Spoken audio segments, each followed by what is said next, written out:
Welcome friends. पिछले episode में भगवान परशुराम की और राम कहानी अधूरी रह गई थी क्योंकि वीडियो की लेंथ कुछ ज़्यादा हो रही थी, इसलिए हम उसे पूरा नहीं कर पाए।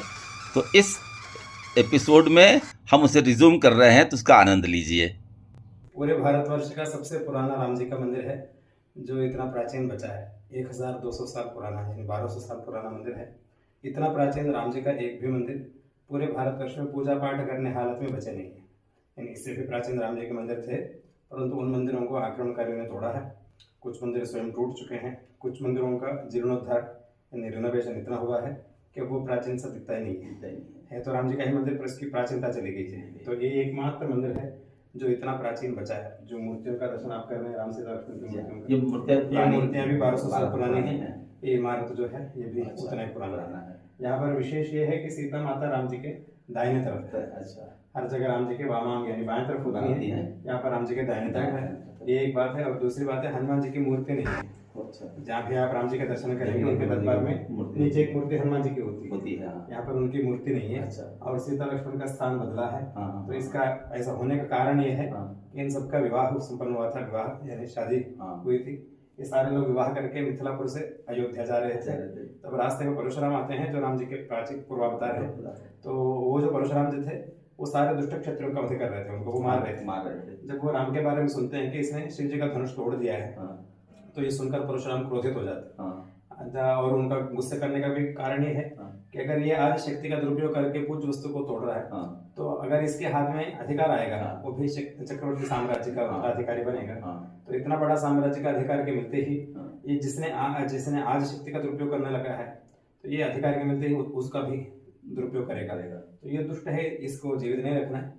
और जब तक वो आते तब तक ये सारे विवाहित होकर मिथिलापुर से अयोध्या प्रस्थान कर चुके होते हैं। तो रास्ते में परशुराम आकर इनको रोकते हैं, युद्ध भी करते हैं, परंतु युद्ध में राम परशुराम जी को हरा देते हैं। ये परशुराम इनको मारने आए थे, वो खुद हार जाते हैं। तब उनको पता लगता है परशुराम जी को, अरे मैं विष्णु हूँ और ये लड़का राम मुझे हरा रहा है, तो ये भी विष्णु ही होगा।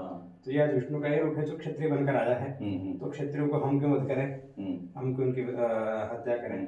तो ये राम जो कि क्षत्रिय है विष्णु, तो ये संभाल लेगा सबको। ये सोचकर परशुराम उनका जो विष्णु का अंश था उसको वहीं पर विलीन करके अपना जो अवतार था उसको वहीं पर समाप्त कर देते हैं। इस प्रसंग के बाद परशुराम जी का चरित्र देखते हैं। वो चिरंजीवी हैं और आज भी हैं वो जिंदा, परंतु इस प्रसंग के बाद का उनका जो चरित्र है उसमें क्षत्रियों का वध नहीं है, ऐसे क्षत्रियों की हत्या नहीं कर रहे। तो ऐसा अपना अवतार को इस प्रसंग में समाप्त करने के बाद राम और सीता माता से एक प्रार्थना करते हैं कि आपका जो विवाह हुआ है मिथिलापुर में, उसका जो मुहूर्त होता है जिसमें आप पति पत्नी बनते हैं, उस रूप का दर्शन चाहिए। जिस रूप में आप दंपति बन रहे थे उस रूप का दर्शन दीजिए। ये प्रार्थना इसलिए करते हैं क्योंकि राम विष्णु है, ये पता लगा है इनको। अगर राम विष्णु है तो सीता कौन है? वो तो लक्ष्मी है। तो फिर विवाह जो हुआ है मिथिलापुर में, वो विवाह लक्ष्मी और नारायण का था। जिनको ये लोग कौन है ये जानते नहीं है, उनके लिए, हम जैसे सामान्य मनुष्यों के लिए ये राम और सीता का विवाह था। परंतु जो इनके बारे में जानते हैं, जो देवी देवता थे और जितने भी ऋषि थे, उन सबको ये पता था कि ये साक्षात विष्णु और लक्ष्मी है। तो उनके लिए तो वो लक्ष्मी नारायण का ही विवाह था। और ये अवतारों में पहली बार हो रहा था लक्ष्मी और नारायण के का उनका जो आपस का जो विवाह है। ये मत्स्य कूर्म वराह नारसिंह वामन परशुराम जो 6 अवतार राम से पहले हुए थे, उन अवतारों में एक अवतार में भी विवाह का कोई प्रसंग नहीं आया था। तो ये पहला ऐसा अवतार था जहाँ पर लक्ष्मी नारायण राम और सीता बनकर विवाहित हो रहे थे। जो सुन रहे थे लोगों से कि इनका ये विवाह हो रहा है, परंतु तब वो गुस्से में थे तो समझ नहीं पाए थे। अब इनको समझ में आ रहा है राम से हारने के बाद, परंतु कोई फायदा नहीं है क्योंकि सबका विवाह हो चुका है। तो इस कारण वो प्रार्थना करते हैं कि मुझे आपका ये विवाह का दर्शन चाहिए जिस रूप में आप दंपति बन रहे थे। तो राम क्या करते हैं, सीता माता को अपने दाहिने तरफ खड़ा करवा के कहते हैं ये आपके लिए विवाह का मुहूर्त वाला दर्शन है। विवाह के मुहूर्त में आज भी पत्नी स्वीकार जो होता है वो दाहिने तरफ से होता है। अच्छा, जब वो पत्नी बन जाती है तब वामांगिनी लेफ्ट साइड में आ जाती है। जब पत्नी बन रही थी राम जी की सीता, अगर ये मिथिलापुर पहुंचे होते तो सीता माता को मुझे रोमांच में रोंगटे खड़े हो रहे हैं, मेरे पूरे गूज़बम्स आ रहे हैं। तो ये उस प्रसंग का दर्शन है। अगर ये मिथिलापुर पहुंचे रहते तो राम जी के दाहिने तरफ सीता जी का वहां पर दर्शन करते। तो उसी दर्शन को राम जी ने दोहरा कर दिखाया कि आपके लिए वो विवाह का मुहूर्त वाला दर्शन है। भारत के जो दक्षिण हिस्सा है भाग है, तो इसमें हम विवाह को कल्याणम कहते हैं। दक्षिण भारत में आप घूमेंगे तो शादी के मंडप होगा तो उसमें कल्याण मंडप होगा। तो ये शादी को हम यहाँ पर कल्याणम कहते हैं। तो ये कल्याण वाला यानी शादी वाला दर्शन था। तो राम जी को हम यहाँ पर कल्याण राम इस नाम से पूछते हैं। जैसे अयोध्या में बाल राम है तो सीता माता इस कारण से दाहिने तरफ है।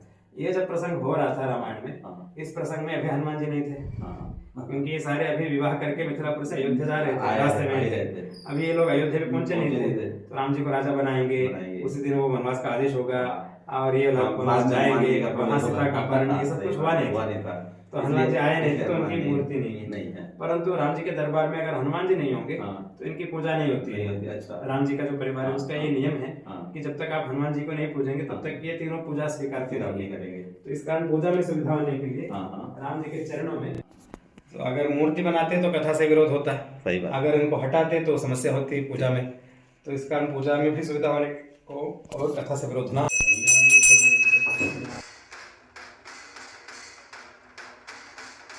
हम दास इनके ये सब के स्वामी, अनजान हम ये अंतर्यामी। शीश झुकाओ राम गुण गाओ, बोलो जय विष्णु के अवतारी।